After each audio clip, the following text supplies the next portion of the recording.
1,600 lives, the figures will hardly vary in either direction by more than a few dozen, were lost in the sinking of the Titanic, which struck an iceberg at 11:45 p.m. Sunday and was at the ocean's bottom 2 hours and 35 minutes after.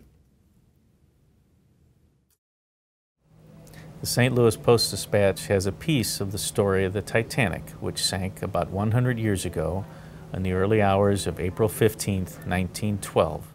Carlos Hurd, one of our reporters, was on a vacation trip with his wife, Catherine, the daughter of a banker. They were on the Carpathia, which left New York on April 11, 1912, the same day on which the Titanic headed west from Ireland. About dawn April 15th, Carlos wakes up and notices the Carpathia isn't moving. Steamships back then were pretty noisy and shuddering.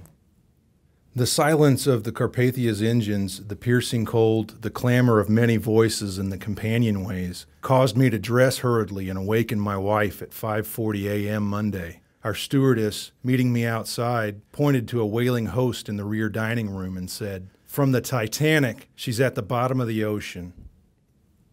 He ran out onto the deck and looked down as some of the shivering survivors were coming up from the lifeboats, and then he got to work interviewing as many people as he could, passengers, crew members, including one of the crew who had been on the wheelhouse the night that the Titanic struck the iceberg. A bride of 2 months sat on the floor and moaned her widowhood. An Italian mother shrieked the name of her lost son. A girl of 7 wept over the loss of her teddy bear and 2 dolls, while her mother, with steaming eyes, dared not to tell the child that her father was lost, and that the money for which their home to England had been sold had gone down with him. He wrote the story of 5,000 words, a chronicle of what happened based on all those interviews, on whatever paper he could find. He did it longhand. The captain, Captain Rostron, was a hero for coming to the rescue of the Titanic survivors, but he had no truck with Carlos or the press, and he wasn't going to help them. When they got into New York Harbor, he put his story in a cigar box and sealed it. As the ship was coming into the harbor, several tugboats with reporters pulled up, including one from the New York World, a sister newspaper of the Post-Dispatch. He threw it, and it got snagged on a line.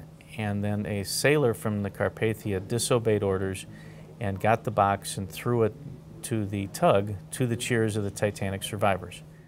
Carlos's story ran as an extra edition in the World, and then the Post-Dispatch ran the entire piece as well as a sidebar by Catherine Hurd, and that is the story of how Carlos had that big scoop, and he came back and he spent another nearly 40 years working at the Post-Dispatch. He died at age 73 in 1950.